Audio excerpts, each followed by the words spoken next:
tengan todos ustedes. Nosotros somos el equipo número 2, está integrado por la compañera Elda Félix, la compañera Guadalupe Bustamante y su servidora Yuridia Velázquez. Los temas del cuales vamos a hablar es acerca del salario diario integrado, las percepciones normales y las deducciones comunes. Principalmente debemos de conocer qué es el salario. El artículo 82 de la Ley Federal del Trabajo nos dice que el salario es la retribución que debe pagar el patrón al trabajador una vez que haya terminado el trabajo o servicio laboral. El artículo 83 nos habla que el salario puede fijarse por unidad de tiempo. Esto quiere decir que los pagos pueden ser por semana, quincenal, mensual y catorcenal. Por unidad de obra.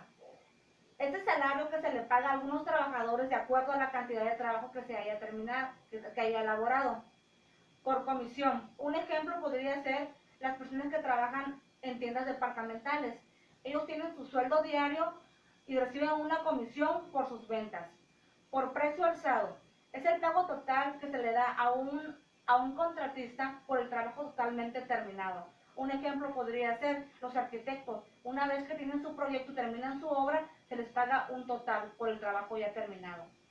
El salario diario integrado es el salario diario más todas las prestaciones que la ley puede o no obligar.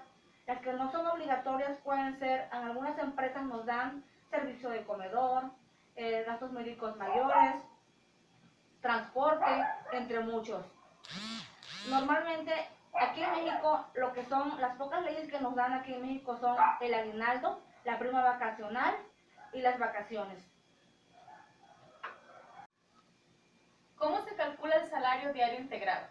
La forma más sencilla para calcular el salario diario integrado es sumando los 365 días del año laboral más las vacaciones, la prima vacacional y el aguinaldo. A continuación daremos a conocer un ejemplo de cómo se calcula el salario diario integrado. Es necesario sumar los 365 días del año más los 15 días de aguinaldo y el 25% de la prima vacacional. Para convertir la prima vacacional en días es necesario multiplicar el 25% por 6 días, da un total de 1.5 días. Sumando todo esto da un total de 381.5 días que se dividirán entre los 365 días del año. Da un factor de integración de 1.0452. Ahora miraremos un ejemplo real si un trabajador tuviera un salario de 100 pesos. Se multiplicará el factor de integración por los 100 pesos y da un total de 104.5205 pesos de salario diario integrado. ¿Para qué se hace este cálculo? Pues para calcular los impuestos al IMSS e Infonavit y para saber el promedio de cuánto gana un empleado. A continuación hablaremos sobre este tema que son las percepciones de acuerdo a la ley del trabajo y empezaremos deduciendo qué es una percepción. Una percepción es todo aquello lo que recibe el trabajador o percibe por prestar sus servicios. Ejemplo de ellas son el salario, las horas extras, el PTU, que es la participación de los trabajadores en las utilidades, el aguinaldo, las vacaciones y la prima vacacional.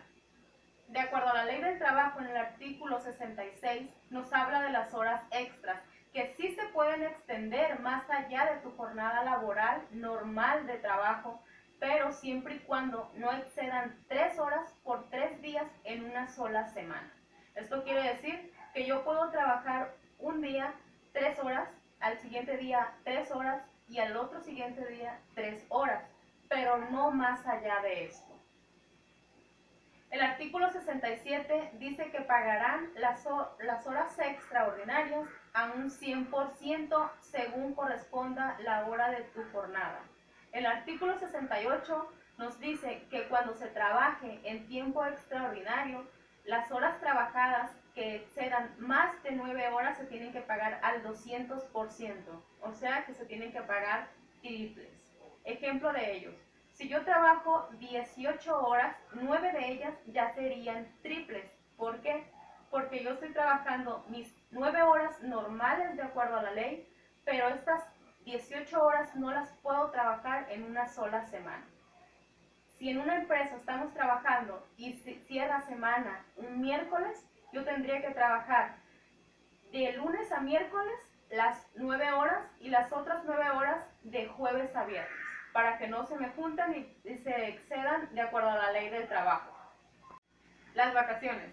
De acuerdo a la ley del trabajo, nos habla el artículo 76 que los trabajadores que tengan más de un año de servicio disfrutarán un periodo anual de vacaciones pagadas que en ningún caso podrán inferir a 6 días laborales y aumentarán 2 días laborales hasta llegar a 12 por cada año de servicio.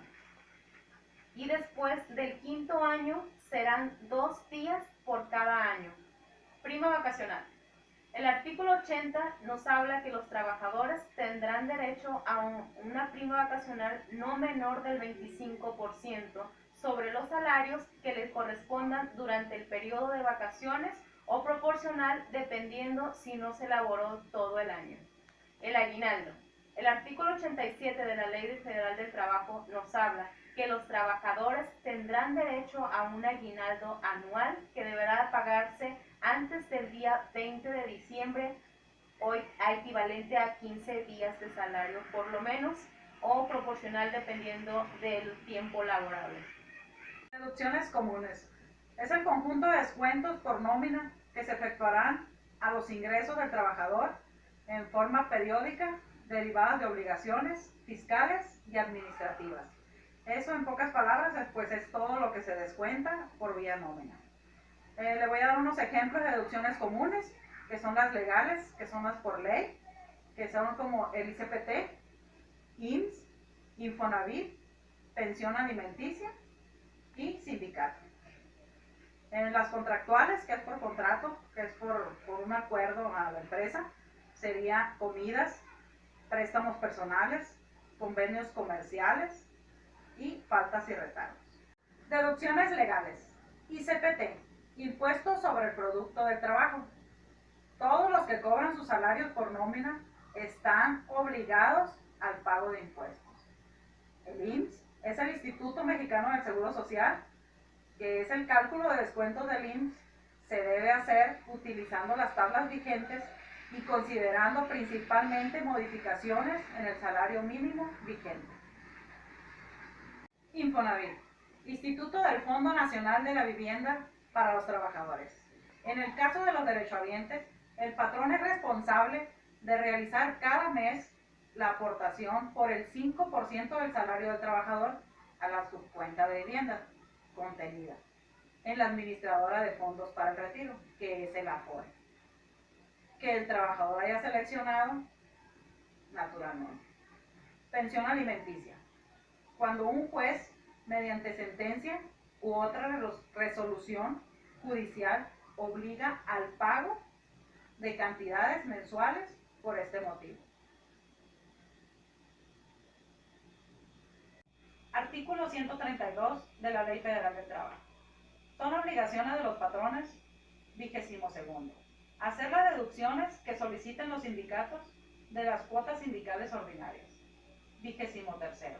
Hacer las deducciones de las cuotas para la constitución y fomento de sociedades cooperativas y caja de ahorro. 23º bis. Hacer las deducciones y pagos correspondientes a las pensiones alimenticias.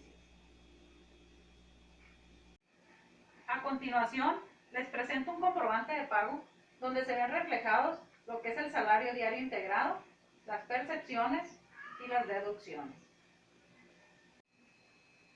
Por el momento hemos concluido con nuestros temas. Gracias.